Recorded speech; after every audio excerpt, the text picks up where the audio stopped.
So, it all started on this random Tuesday evening, right? I had been out for just a quick dash to the corner store, nothing special. Just grabbing some snacks and thinking about chilling at home with Luna, the cat I share my place with. But here's the kicker. I somehow managed to lock myself out. Like standing outside my own door, keys nowhere in sight, and that sinking feeling that I was officially homeless for the night. Now you'd think Luna, being the cat, the resident four-legged boss of the apartment, would be losing her mind because her favorite human was, well, not in the house. Nope, nada. Not a twitch of her tail, not a desperate meow stranded at the window, just cool, collected indifference. I pressed my face to the glass, trying to catch her eye, but she was just there, sitting like royalty on the windowsill, flicking her tail like I was some minor inconvenience rather than the guy she shares a roof with. And that's when it hit me. Maybe being your cat's favorite human isn't as obvious as you think. You expect this built-in bond, right? I mean, how could she not miss me? I'm the one who fills the food bowl, scratches behind the ears, and, let's be honest, keeps the heating on when it's freezing. But Luna? She was completely unmoved. So how did I accidentally become Luna's favorite human instead of Jenny? Because up until that night, my gut told me Jenny was the one Luna really adored. Jenny's my best friend and a fellow cat fanatic who spends way more time at our apartment than I do. She's always doing that cooing voice, bringing those fancy treats, and generally treating Luna like a queen. I figured, yeah, Luna's totally her person. But, as it turns out, that locked-out moment wasn't just a minor inconvenience. It was the start of something weirdly cool and totally unexpected that flipped everything on its head. The kind of story that makes you rethink what you thought you knew about cats, loyalty, and maybe even friendship. Anyway, that first night stuck with me. Watching Luna just look through the glass without a single flicker of panic, while I stood there feeling a little ridiculous outside, made me realize this cat had her own agenda. And somehow, I was about to stumble into being her favorite human by accident. It all sounds a bit nuts, right? But trust me, it gets even stranger. Luna is, well, she's a character. Think of those cats that make you wonder if they're actually tiny, judgmental gods in fur coats. Aloof, mysterious, and completely the boss of the apartment. She doesn't do that needy cat thing where they drop on your lap and demand endless attention. No, Luna prefers her independence like some indie artist who only performs at underground shows. For months, Jenny was the obvious frontrunner for Luna's affection. Jenny practically lives at our place, or so it feels. She's got this way of talking to Luna in this ridiculous, high-pitched, sing-song voice that no human should ever admit to using outside of a Disney movie. Oh, Luna Bunny, you're the prettiest kitty in the whole wide world. And Luna? She'd just blink slowly and maybe let Jenny stroke the tip of her tail once in a while. Jenny was convinced they had a telepathic bond or something. Meanwhile, I was the background guy, the one who refills her food bowl, scoops the litter, and provides basically unlimited access to those really good treats Luna only gets when Jenny is over. I was fine with that. I never thought I was in the running, honestly.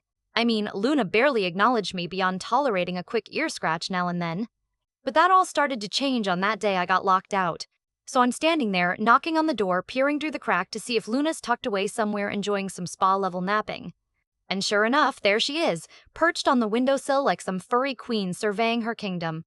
Except now, instead of her usual indifferent stare, I noticed she wasn't in her usual I don't care mode. Nope.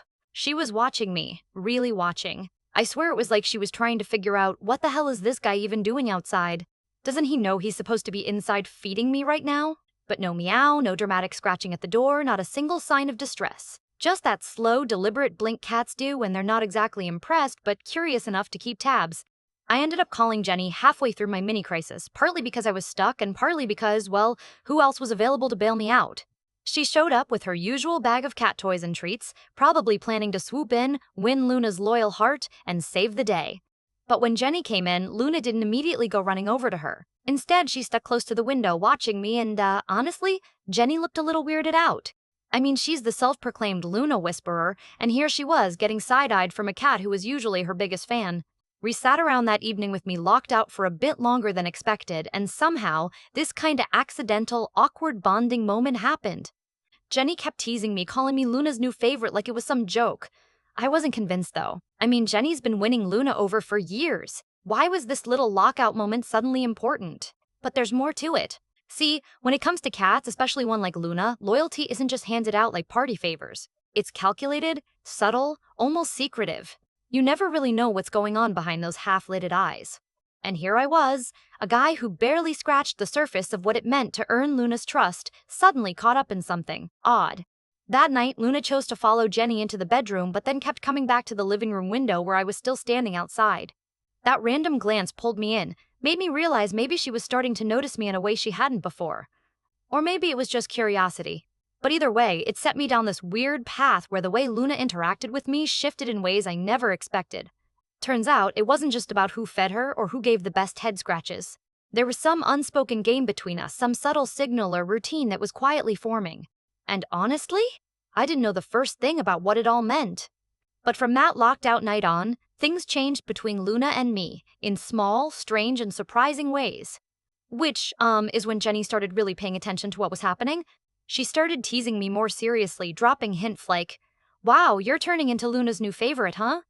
And I kept laughing it off, because, come on, right? Luna's favorite human?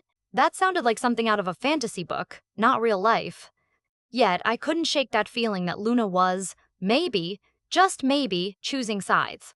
Especially when that sneakily smooth-talking Mr. Whiskers popped up around the neighborhood.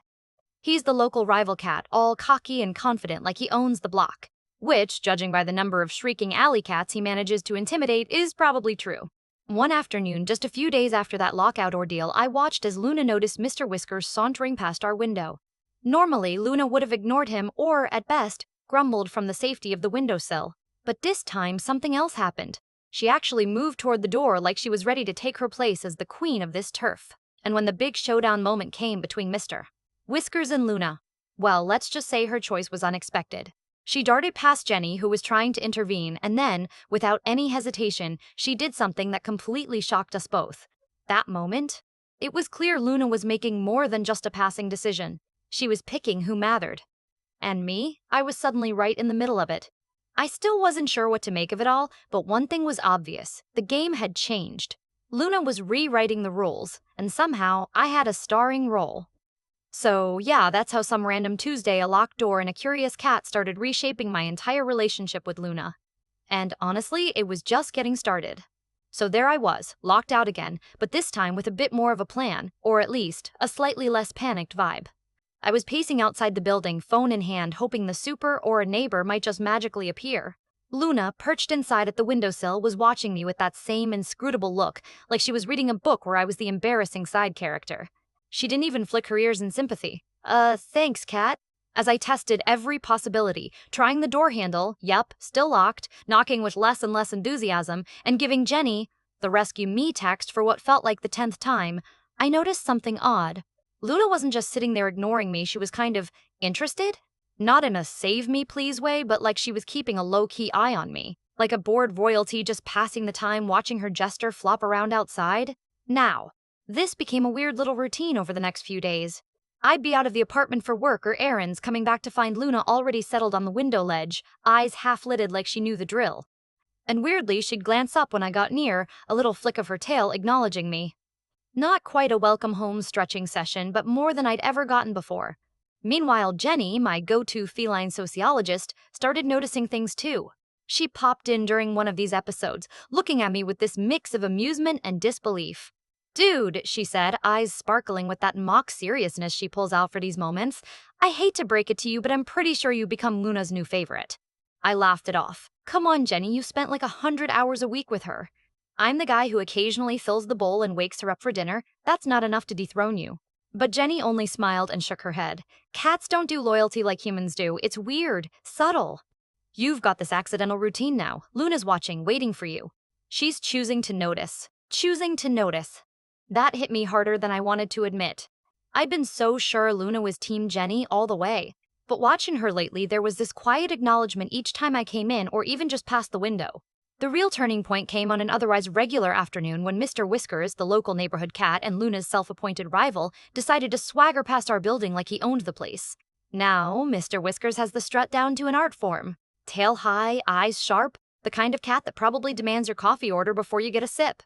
Luna usually ignored him or gave a disdainful hiss from a safe distance, but this time, she stiffened, ears pushed forward, and then, without hesitation, she slid off the windowsill and made a beeline for the door. Jenny and I exchanged surprised looks as Luna went over to the door, her tail flicking like she was about to throw down some serious feline business. Whiskers strutted by the open hallway like he was the king of the block. Luna wasn't having any of it. She emerged, sleek and serious, ready for a showdown, or so we thought. Before Jenny could say, "Wait, no," Luna did something totally unexpected. She brushed past Mr. C. Whiskers tail high, and then headed right back inside. There was no hiss, no growl, no drama, just this quiet confidence like she was saying, "Yeah, you're here, but I'm not really bothered."